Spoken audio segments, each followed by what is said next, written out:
Okay, welcome to the Clackamas County Board of Commissioners issues and updates for February 8, 2022. Administrator Gary Schmidt, you're up. Thank you, Chair Smith. First, Commissioner Savas is out of the office today and will not be here. The other commissioners are present. And Channel, let's change Commissioner Schrader's name on Zoom, please. We have a hard stop at 12 noon today. So I am going to edit the issues list as we go to remain within that time frame. So for the staff here, I apologize. I'll let you know as we go here what I may have to postpone to next week. But we'll start with the consent agenda because those items are urgent for this week. So if we could start with Health, Housing, Human Services, please bring in Rod Cook. We'll wait just a moment, please, commissioners, for Rod to come in.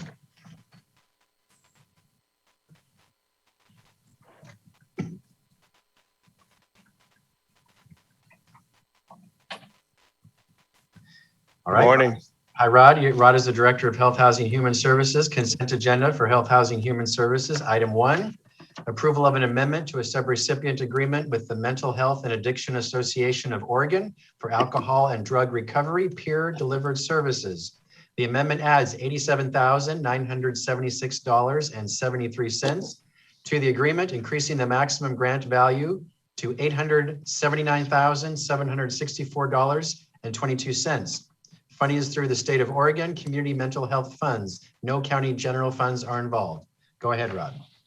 Yes, this would, provide peer support services for Clackamas County residents at risk of substance abuse and or addiction or in alcohol and drug recovery. The amendment extends the term of the agreement 3 months, to ensure no gap in services while a formal procurement process is being completed. No general funds are involved in this particular. Any objections to this proposal? Seeing none. Go ahead. Item 2, approval of a revenue agreement with the state of Oregon, acting by and through the Oregon Health Authority for Choice Model Services. Agreement value is $847,892.99. Funding through the state of Oregon. No county general funds are involved. Go ahead, Rod. Yes, behavioral health is required to provide exceptional needs care coordination as appropriate to the needs, preferences, and choices of each individual and activities to remove barriers and facilitate integrated services and supports, which are not funded through other sources. So that's what these funds would be for. And no general funds are involved in this particular agreement. Any objections to this item? Seeing none. Item 3, approval of an amendment with Do Good Multnomah to extend Clackamas County Veterans Village services for an additional 6 months and add an additional $142,450 for a new maximum contract value of $457,459. This is funded with county general funds that has already been budgeted in Health, Housing, and Human Services. Go ahead, Rod. Yes, and as the administrator mentioned, amendment extends the contract with Do Good Multnomah to provide additional 6 months of service for participants of the Clackamas County Veterans Village. Extension ensures services are uninterrupted while a new request is completed. Commissioner Fisher. Thank you, Chair Smith. Good morning, Rod. Nice to see you. Same here. Question, when we had devised the supportive homeless services measure, there was an expectation that we would divert money for services provided within the urban growth boundary, our general fund dollars, to outside of the urban growth boundary. So I am just interested to know if the revenue comes in as expected, or as Metro says, come April, May, and June, can we change this up to not use general fund for the Veterans Village, but use the supportive homeless services dollars there? So the short answer is yes, and that's what the 6 month will allow for. So now Do Good can apply to the procurement that's happening with the supportive housing services dollars.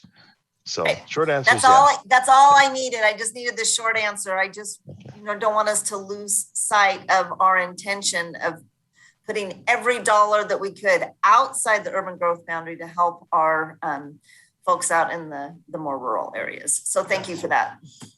Thank you. Any objections to the presentation? Seeing none. Item 4, approval of a construction public works agreement for the Clackamas Volunteers in Medicine Health Clinic. Construction with Petra Build Design for $650,000, funded through Community Development Block Grant. No county general funds are involved. Go ahead, Rob. Yes, here we need a signature approval of a public improvement contract to fund a portion of the construction expenses for the new health clinic project for Clackamas Volunteers in Medicine in Oregon City. Upon signature to 20 years after completion of the project is how far-reaching this grant is. This is the one, Commissioner Chair Smith and others, you voted on it before, but the way we do this is you vote on the concept and the broad telling us to move forward, but now this is the actual contract. So it's just reaffirming where you've already taken it. Thank you, Rod. I'll be more than happy to sign that. Any objections going forward? Hearing none. Okay, thank you, Rod, very much. Next, we'll have Business and Community Services. Shannon, if you bring in Sarah Ekman, please.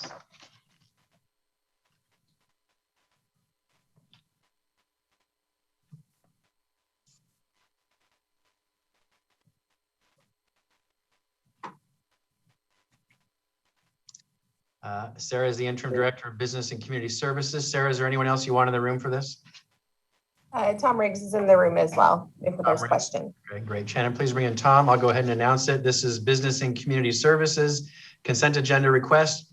1, approval of a county opportunity grant program agreement with the Oregon Parks and Recreation Department for the Barton Park East RV campground paving. The grant provides $86,017 in funding with support.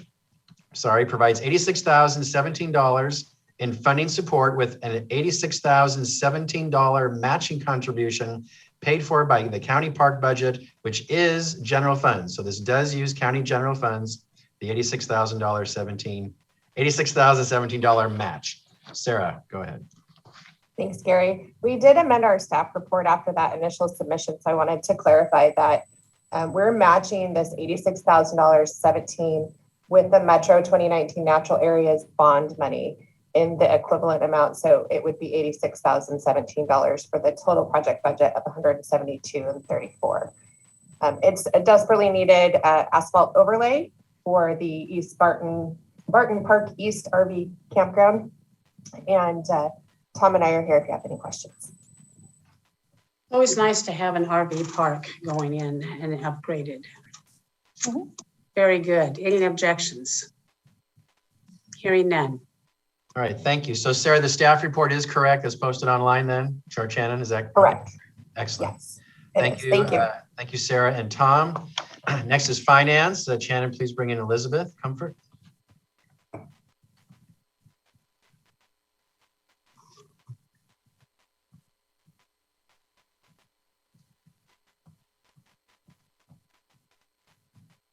And if I could ask if we could bring Jeff Jorgensen, Director of Facilities, in too. Yep, great. Elizabeth is the Finance Director. Jeff is the Facilities Director. I'll start. Item 1, approval of an amendment to the lease between Clackamas County Health, Housing, and Human Services, Clackamas Mental Health Clinic at Ross Center with Happy Valley and Happy Valley CET LLC.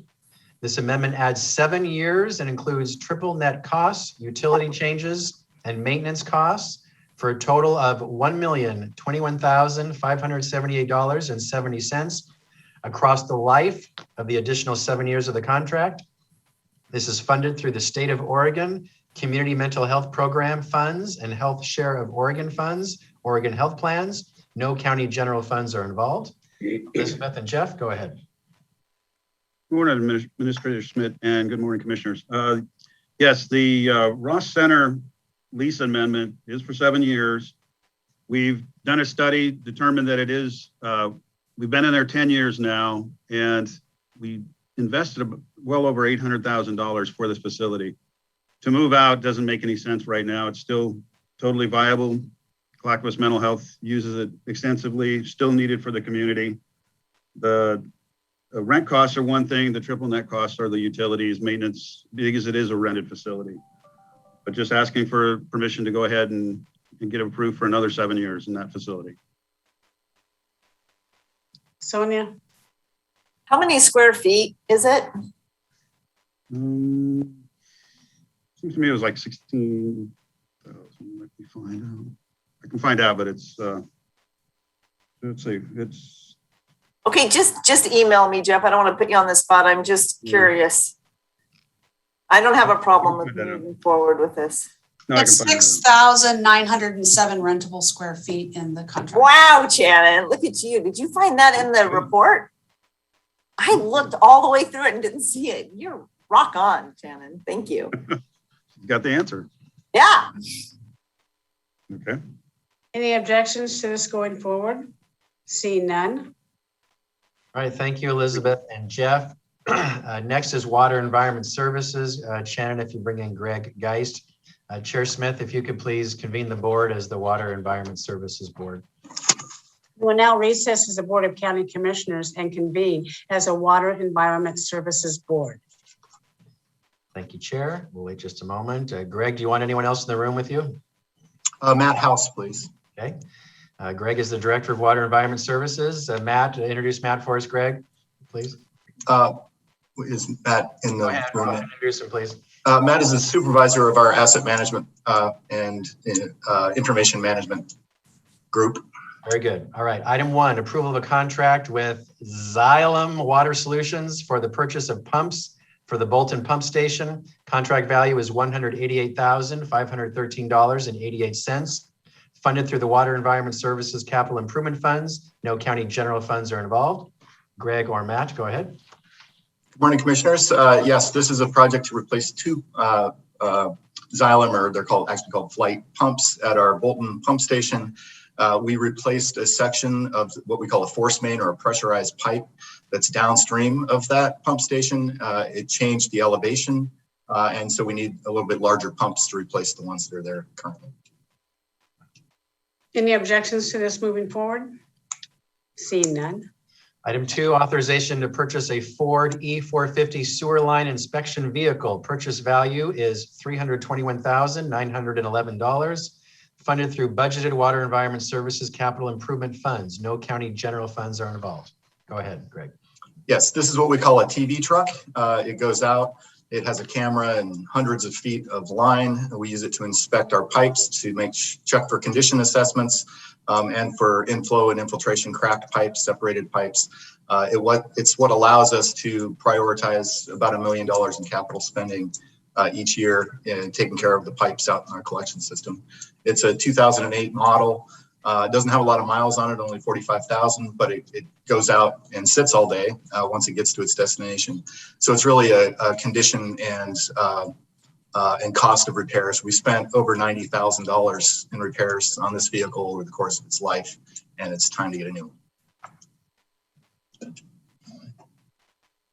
So you're buying a new one because the one we have is a 2008 model? Is that what I heard you say? No, we have our asset management group under Matt's direction. We have a matrix that we use that includes repair costs, downtime, condition, and age as factors. This particular vehicle is getting very expensive to maintain, and we've had extensive downtime because of the necessary repairs.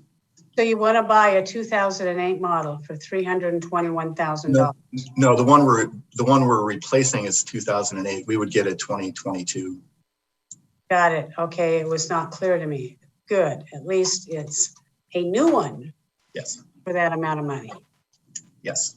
Thank you for the clarification. Any objections to this moving forward? Seeing none, go ahead. All right, thank you, Greg and Matt. Next would be North Clackamas Parks and Recreation District. Chair Smith, if you would please convene as that board, please. I will now recess as the Board of, as a Water Environment Services Board and reconvene as the Board of County Commissioners. I will now recess as the Board of County Commissioners and convene as the North Clackamas Parks and Recreation District Board. Thank you. This is Mike Bork, Director of North Clackamas Parks and Recreation District. Item 1, approval of an amendment to the Strategic Partnerships and Use Intergovernmental Agreement between North Clackamas Parks and Recreation and the North Clackamas School District for the use of shared facilities. This amendment extends the Hoodview Field use through June 30, 2026. There is no fiscal impact. Mike, go ahead. As indicated by the county administrator, there's no fiscal impact to the county or even to our district. This is an extension of the agreement when we did our land swap with Hoodview and the school. And so all this is doing is it's just extending the dates to allow for us to continue using the fields as indicated. And then it also gives us the deadline so that the school can demolish the existing Hoodview house that's there that is currently occupied by our sports staff. So this is just basically allowing that action to take place. What's going to happen to the sports staff? Do they have a home? That's part of the move over to the Concord School with admin and recreation folks that we're trying to work through right now. So does the Concord School need to be remodeled in order to house these people? No, not for us to operate. And things may change depending on the direction of the Concord project, but we still anticipate that we would be able to operate out of there, which is that had been on the list or in the works long before I even got here. But we're coming up against a deadline because they want to be able to knock the property down by June. Okay. Any objection to moving forward on this? Seeing none, go ahead, Mike. Thank you. And then item B, commissioners, I'm going to pull and just wait for one additional week. So we'll have item B on your agenda for next week. So will be off the list for this week. That's all. Mike, thank you very much. Thank you. That is the consent agenda request. With your permission, commissioners, we'll add all this to this Thursday's business meeting. Is that okay, Chair Smith? Yes. If you'll please reconvene as the Board of Commissioners, Chair Smith. I will now adjourn as the North Clackamas Parks and Recreation District Board and reconvene as the Board of County Commissioners. Gary, what's up next? Chair Smith. So again, we'll go through the issues list on what I feel are the most urgent topics, and I'll watch the clock. And so again, I may ask some of these to be postponed to next week, but we will do the first one. That is benefit renewals. Shannon, please bring in Christy Durham. Christy is the benefits manager and human resources. There was a quite extensive packet in your memo in your packet, commissioners, hundreds of pages. Simply today is just to answer your questions and then put this on a future consent agenda if you agree. Christy, if you'd like to kick it off, please. Sure. Thank you very much for your time this morning. So we've been provided information about the renewals. This is really what we're talking about for the 2022 plan renewals and the cost sharing. You've got that information. What I'd like to call your attention to is there is on the first page of the memo, first and second page, there's an indication that there's been an increase in some of these benefits, removing an annual dollar maximum on both the general county and POA plans. That's due to a legislative change that is moving those benefits to essential benefit services. And those by law do not have a maximum dollar amount associated with them. What the BRC and the POA has done is in both cases, we've established a visit limit so that we're able to have some cost controls related to that. So that is, I just wanted to just call that to your attention. Overall, the benefit plan renewals were in good shape, within 5% increase for the general county. POA saw a significant increase in Kaiser, but a decrease in their Providence medical plans. The rest of the information is there for you. I'm happy to answer any questions, but in the interest of time, I'll pause there. Well, this is an important issue. So with on POA, with the increase in Kaiser and the reduction in Providence, what number does that land us at? A 1%, 2% increase, or what? We do them separately. So for the Kaiser, it's fully insured, and the Providence plans are self-insured. So just flipping through here to get an idea, we have it noted on the financial implications, but we just don't blend those two rates together because of the difference in the plans. So it was about a 14% increase for the Kaiser, and just one moment, let me get the right numbers for you. Sorry, wrong number entirely. 6.3% increase on Kaiser for POA and a 12.5% decrease on the Providence plans. majority of participants are on those Providence plans. Okay. And you said a 5% increase overall in benefits we're paying out? Within 5%. So it was 1.9 on one of the plans on both of the general county self-insured plans, and a 4.3% renewal increase for the Kaiser plan. So both of those are within a 5%, which is a threshold that we're looking at based on the contracts. The BRC, the Benefits Review Committee, uses that as a guide in evaluating when they might make plan design changes to control costs. And they are looking at that now for the future. We have already convened this and finished this renewal period. We're looking forward then for the next year. These come to you after those decisions are made, just due to timing in getting the information from Mercer, our benefits broker. I believe we provided you some information several months back just to give you an overview of where we were going. This is the finalization. So by the time you present it to commissioners, we're just supposed to rubber stamp what the commissioners, what the other people have decided to do. It is a challenge. I acknowledge that with the timing. We are happy to look at that in the timing, that we can work with that going forward for this next renewal cycle. I think you need to. Commissioner Scholl, you have your hand up. Yes, Christy, on your paperwork here under medical and vision, you have the annual visit limit. Do those reflect a significant reduction in the total number of authorized visits? Because I can't tell from your paperwork how much they've changed.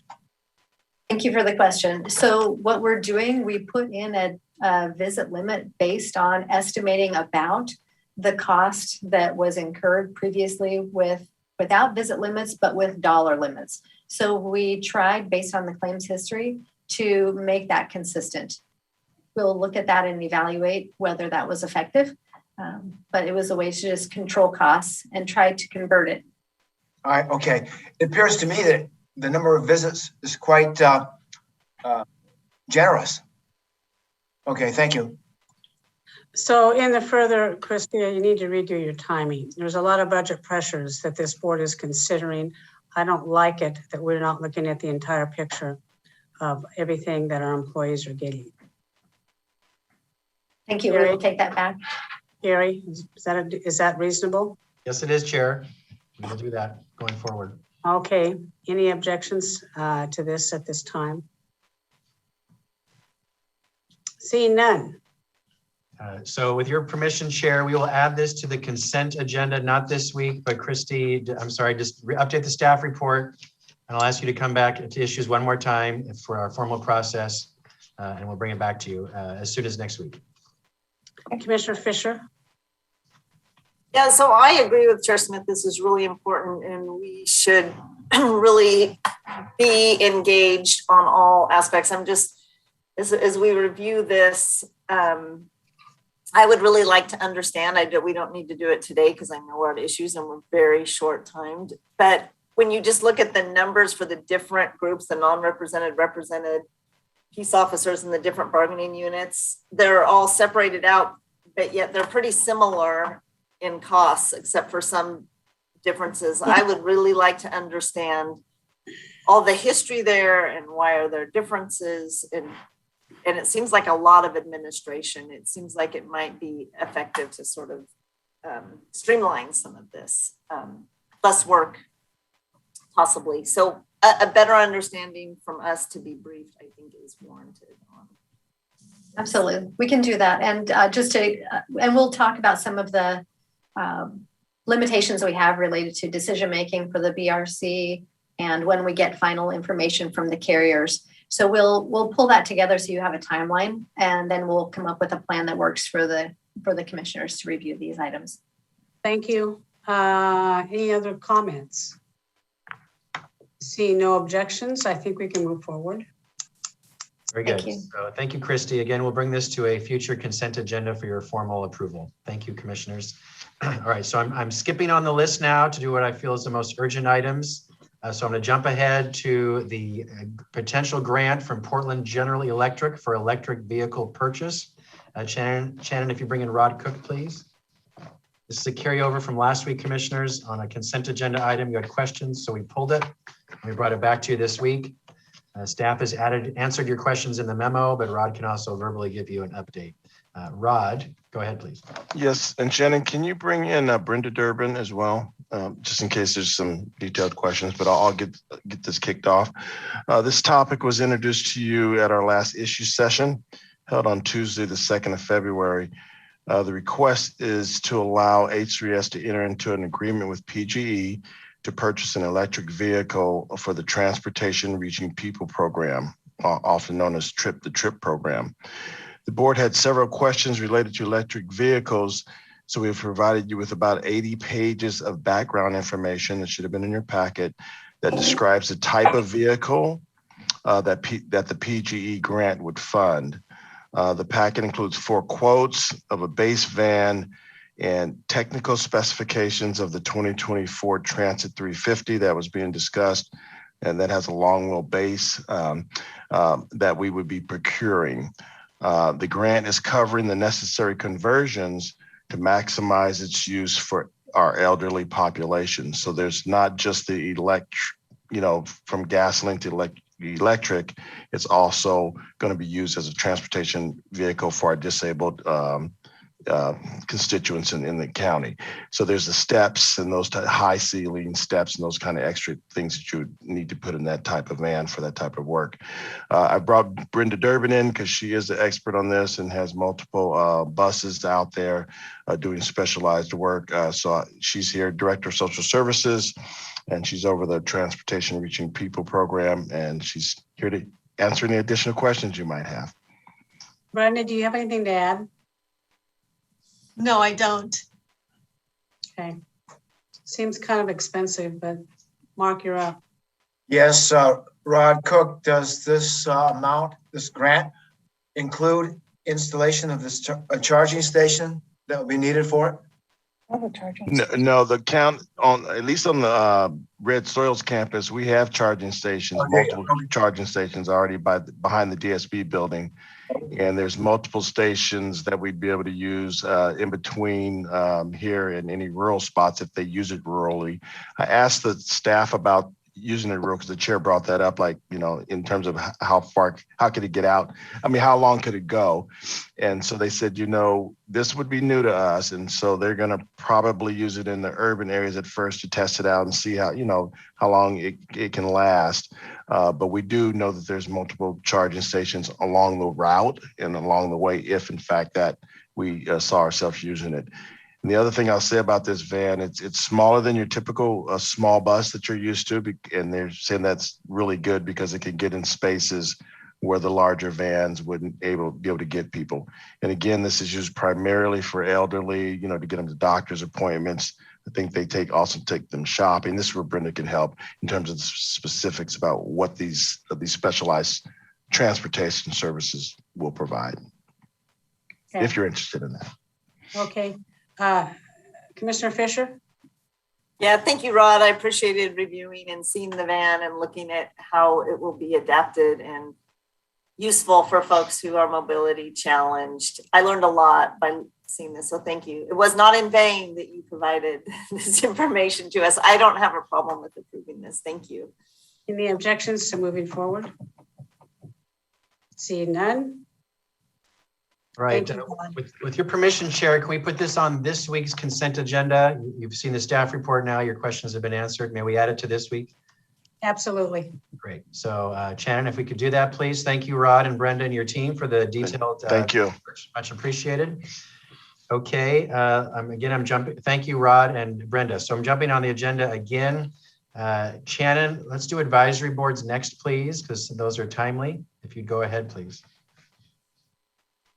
We have 3 advisory boards and committees today. The first is the Budget Committee, staffed by Finance. They currently have 3 openings on their commission due to resignations. 5 members are allowed 3-year terms. Through the recruitment process, they received 7 applications. 1 dropped out of the process, but 3 are recommended to be appointed. The recommendation is James Rode, Rhodes, partial term, completing his first term. James Karn, partial term, completing a term, and Kenneth Cernock, partial term, completing a term. Next up is the Clackamas County Community Health Council, which is staffed by Health, Housing, and Human Services.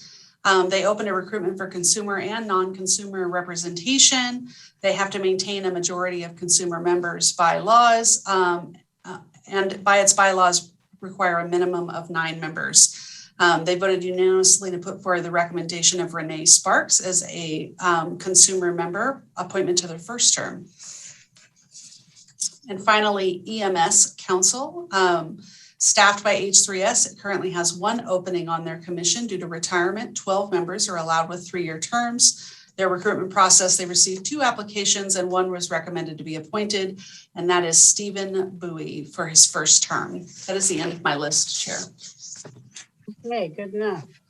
I will accept a motion to approve the Budget Committee, the EMS Council, and the Health Council. Is that correct, the Health Council? Yes, okay. Sonia, your hand is up. I will move approval, and then I have a comment after we have a second. I'll second that.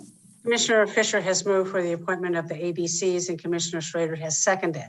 Commissioner Fisher. Yeah, I just wanted to comment on the budget interviews. I really enjoyed meeting the folks that were wanting to be citizen members. And honestly, you could just close your eyes and pick, really. They're just such quality applicants. I'm seeing Chair Smith smiling that we are so pleased for everyone that applied. It was great. It was a great group. I'm good with this group. I would have been good with any of them.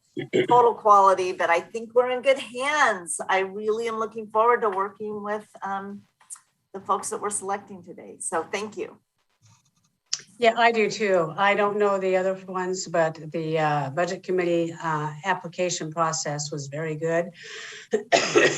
I appreciated the willingness of the applicants to do what they needed to do, and I look forward to working with them. Shannon, please call the poll. Commissioner Schrader? Aye. Commissioner Fisher? Aye. Commissioner Scholl? Aye. Chair Smith? Aye, motion passes 4-0. Thank you very much. Thank you, Shannon. Moving back up the list. Next, we'll do legislative review of House Bill 4147, felony voting rights. Shannon, if you please bring in Chris Lyons, Government Affairs Manager from Public and Government Affairs.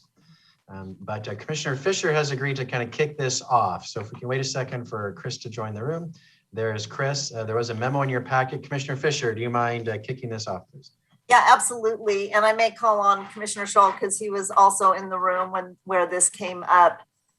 There was a Reimagine meeting that includes representatives from all local jurisdictions and state legislators, and most of their meeting was going through the legislative bills, and it was somewhat challenging. I don't know, Commissioner Scholl, you might want to nod or not nod if you agree or disagree with where they were in their process and what bill they were talking about at the time. And I was trying to keep up. I honestly was. I'm actually texting commissioners from Washington County and our staff to say, which bill are they? Which bill is this? And it was challenging. But at one point in the meeting, Governor Brown asked, he says, I see that there are local government partners here. And the question that came up was that for this particular bill, there was a concern that the election clerks there'd be a fiscal that would be detrimental to the bill. So when asked if we would be engaged, I did a thumbs up to say, we'll look in to see where we are with funding with the fiscal on this. So our county, with the help of Chris and our staff, checked with the county clerk and the sheriff's office to see if there would be a fiscal impact for this bill. And we got reports back that that this would not create an undue burden for our local jurisdiction. And so given that at the meeting, we had agreed to weigh in, what I would like this board to do is either I'll give you a heads up that I will just send a letter saying that I did this due diligence and there's not a fiscal impact. or an undue burden at the local level. But I don't think we need to weigh in as a board on the substance of this bill. We can just say how it would affect us. And that is what I would suggest that we do. And either I can do it on my own, since I said that I would follow up, or the commission, we can do it from the whole commission. But I'm not asking that we support this as a commission today. Any other commissioners' comments on this? Because I have one. Whether there's a fiscal impact on this bill or not, I am opposed to felons being able to vote, period. They're in jail for a reason. They've gone through the process. And when you are convicted felon, you lose some rights. So this board will not, I will not affix my signature, regardless of the fiscal impact to it whatsoever. Any other comments from commissioners on this? No. Okay, then I'll just give a heads up that I will follow through and Commissioner Shull, I don't know if you want to join me in that since you were also at that meeting, but just in giving the information that was requested. Yes, I'd like to help you. I like to hear from Sheriff Brandenburg and the county clerk, and also from Stephen Madcore on this issue.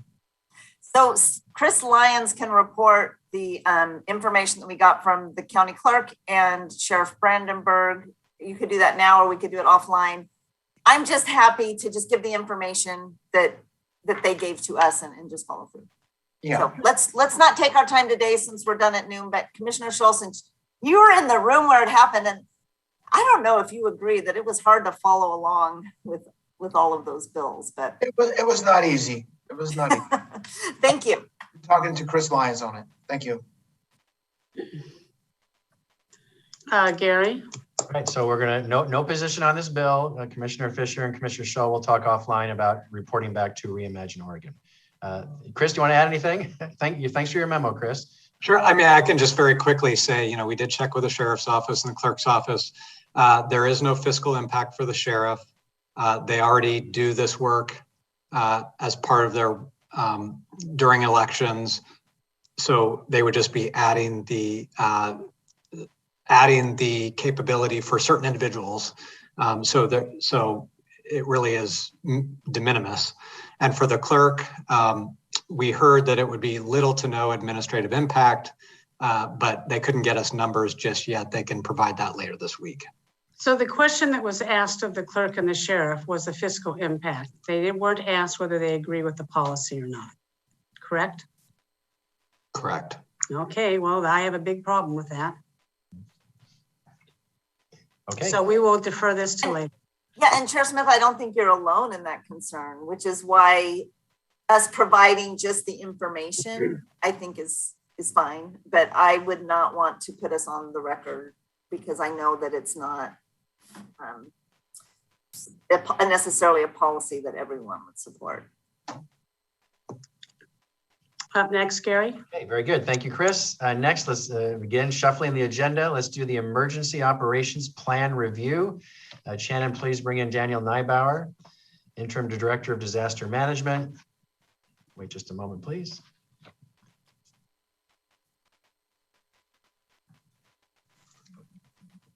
All right, Daniel, thank you. There was a full packet in your, a full memo in your packet. Daniel, can you please give an update and what the options are going forward, please? Thank you.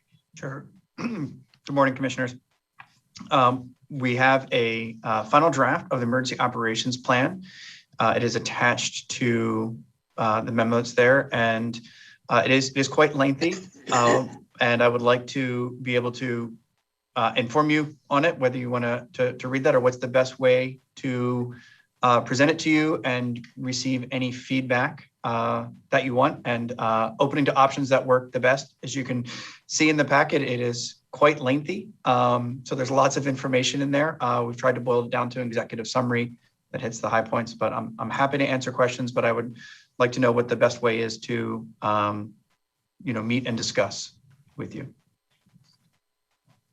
So are you wanting another session? Is that what you want, Daniel? If that works best, I'm willing to receive feedback by email. I'm willing to do individual meetings, whatever is the best way for this board to kind of get in depth and provide the feedback.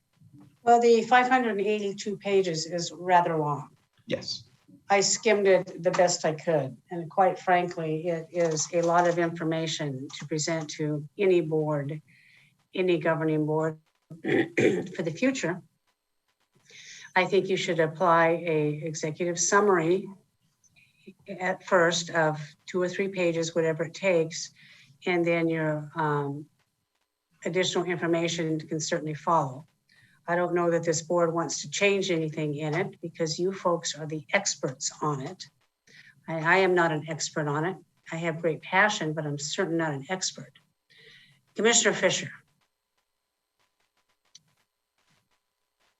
I know it's a lot. And I remember the last time we did this, there was this awesome notebook that was sitting in the front of the office. And I found it much easier. I don't know why. Maybe it's because I'm the age I am, but in actually looking at and thumbing through, it's challenging with the online version of 500 and some pages. So if there is ever going to be a notebook, I don't know if there is, or if everything's going to be online, I think that would be good to look at it.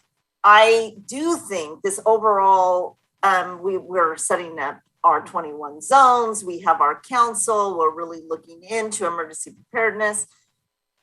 Having an overall in-depth dive of just taking an hour and really looking at this is where we were, this is what we've learned given our 3 emergencies, and this is how our plan has changed. I think that's good. And I don't know, Daniel, is there going to be a hard copy of this made? Yes, or no? We will print hard copies out. There will be? Okay. Well, and I can get you, we can get you one sooner if you would like to use that for your review. Yeah, I mean, I actually like looking at real things that aren't on a screen. And this is good stuff and great amount of work. So thank you. It is a great amount of work, and as much reading as this commission does of online documents, something like this is very daunting. We constantly read stuff, and it's just the eye strain of a computer screen starts to add up after a while. Certainly understand that. Yeah, and 2 of us have eye issues, so I wish everybody. Just 2? Just 2. Is that you and me, or is that you and Martha? Yeah, let's me and somebody else, not you. Oh. Yeah. Mark, your hand is up. Yes, good morning, Daniel. Thank you for all this excellent information. I read your executive summary, but I got a question. Have you, in arriving at this document, coordinated with our cities and our rural CPOs to get their feeling on this document? Yes, we had community engagement with the cities, presented to the cities, and interfaced with some of the CPOs, particularly some of those that offered feedback for the wildfire. Okay. And we have it listed in the emergency operations plan. Some of the partners listed in the emergency operations plan right after the first page, but there were others that we reached out to and engaged. Okay, thanks, Daniel. Okay. Gary, what's our action on this? Today was just to give feedback to Daniel, the method you prefer to offer him feedback. I'm going to recommend that you do one-on-ones with Daniel and his staff to answer any questions or feedback you have, and that we come back at a policy session before your deadline, Daniel, in mid-March. Would that be acceptable, commissioners? Yeah, any commissioner who wants a one-on-one can go ahead and let their PA know. Those who don't want it can let their PA know. Okay, thank you, Gary. Thank you, Daniel. Thank you. Thank you, Daniel. All right, for the rest of today, here's what I propose. The ARPA update, I'll push to next week. Supportive Housing Services update next week. So sorry, staff, thank you for your patience. I'll push you to next week's issues.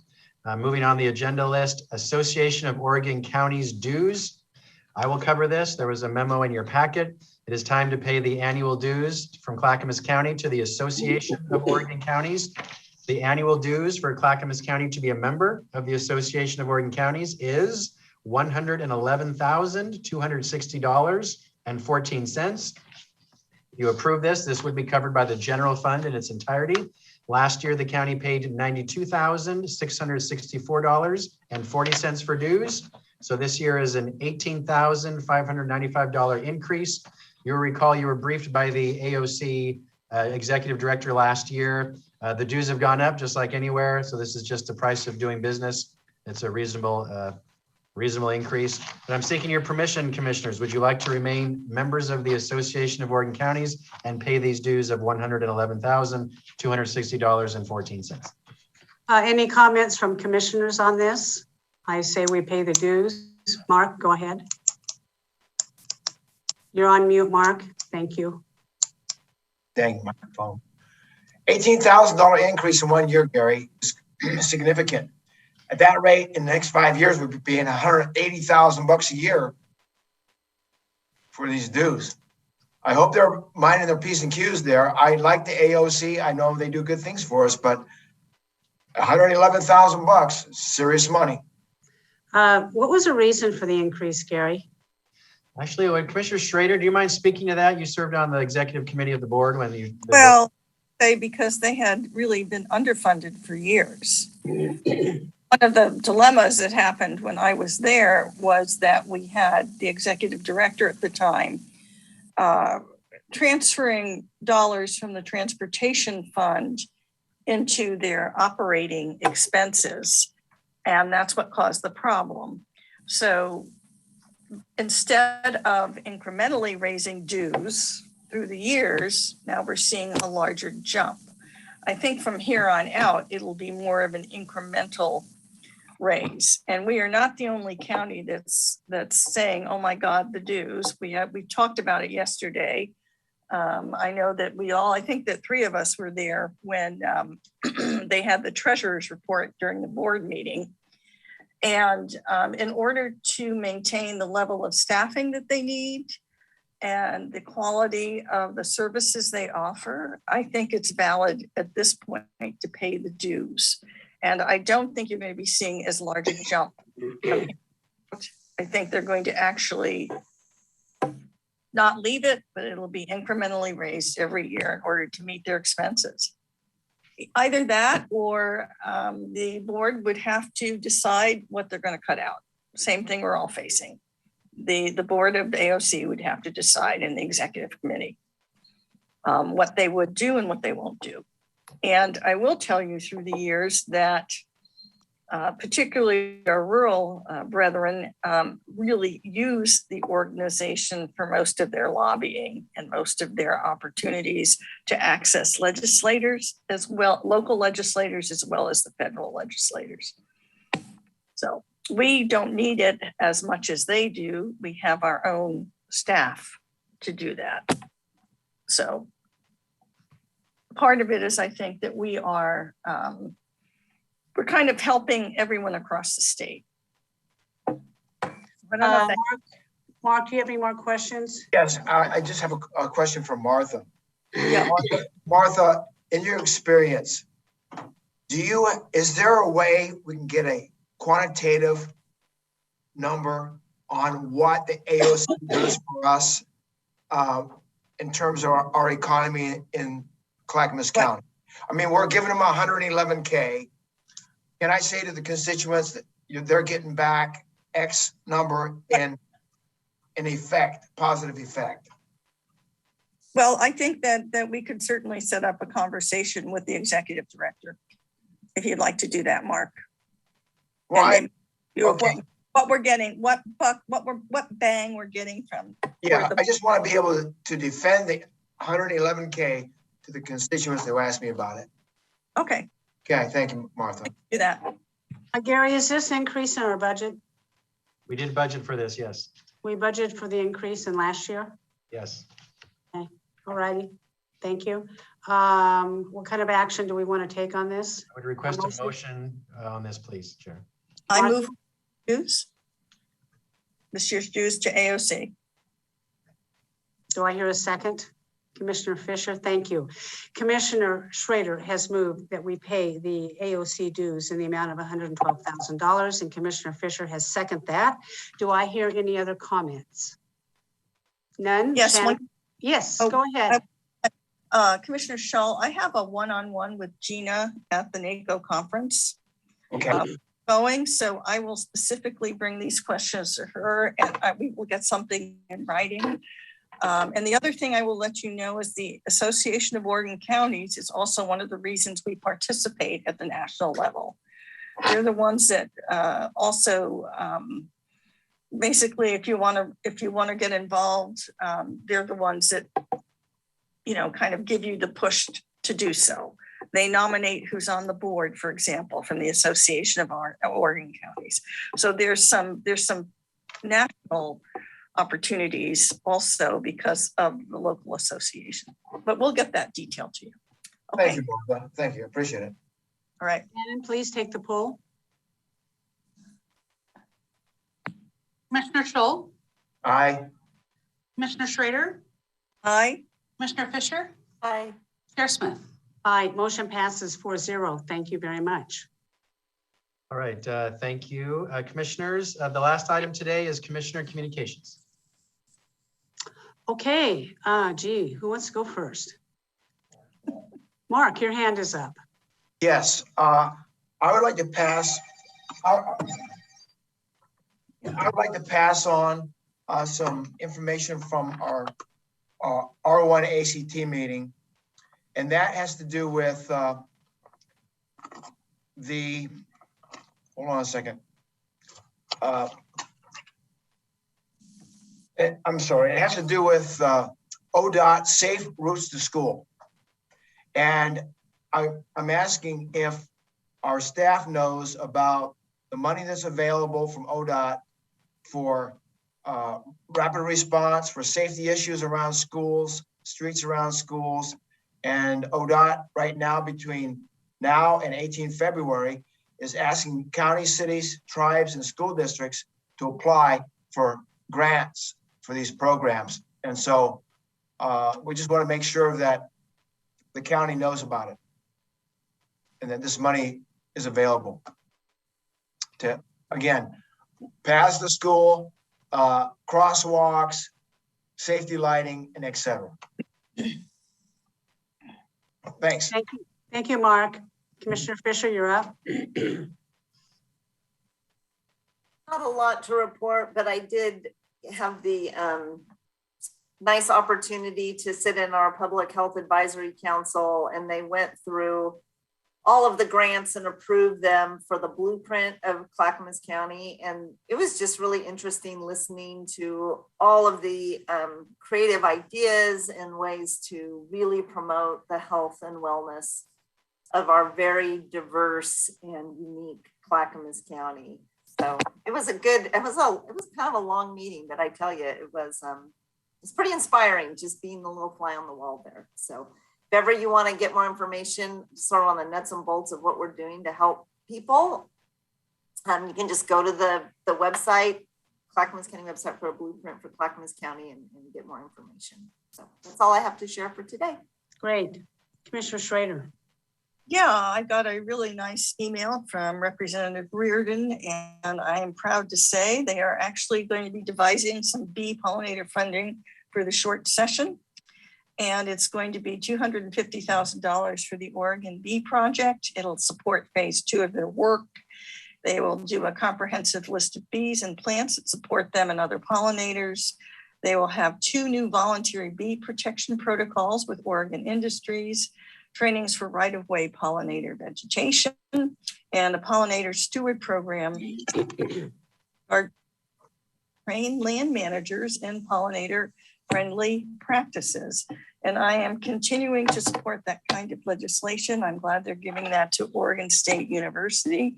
And I'm continuing to be involved in the Master Melitologist program at Oregon State through Extension.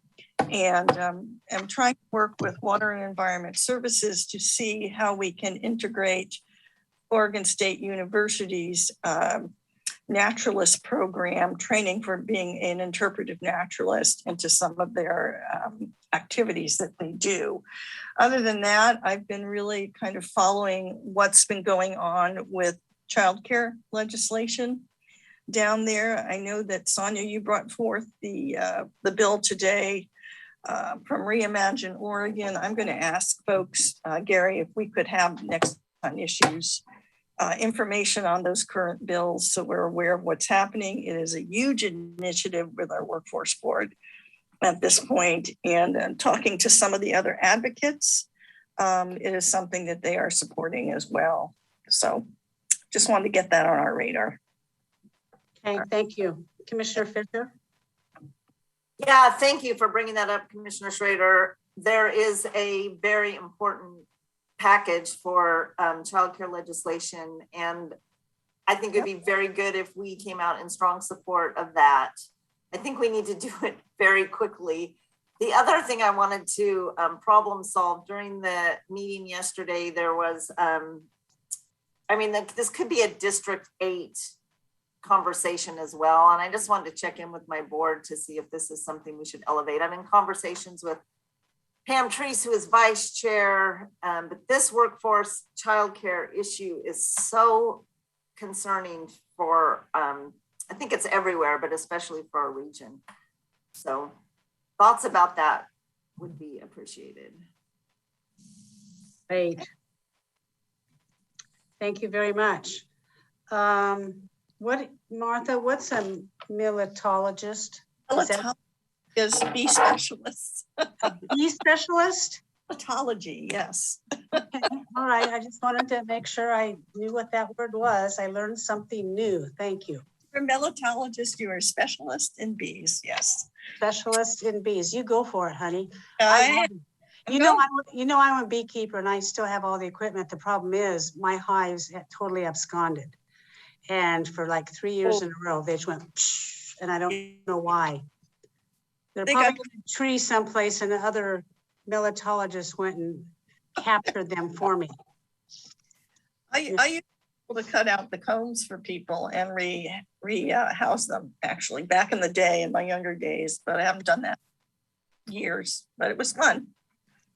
I still have all my bee stuff somewhere too. You too. So last night, I testified at the Oregon legislature. It was late. It was about 7:30 to 7:45 at the House Special Committee on Wildfire Recovery. They are still paying attention to our wildfire recovery efforts. I reiterated what we needed out here, especially the opening of Highway 224. I hope they heard us. Daniel Neibauer also followed me with some statistics. My testimony seemed quite amenable and taken to heart. I talked about when Governor Brown came out and with Representative Christine Drazen in last September, we went up Highway 224. It was still very dangerous. There were still boulders falling down, and we've got to get that highway open. So that's what I did last night, and it went well. And the committee was receptive, which I'm thankful that they had this hearing. And that's all I have to say. Any other commissioner needs anything? Gary, I guess we are adjourned. Is that right? Yes, that's it for today. Thank you all, commissioners.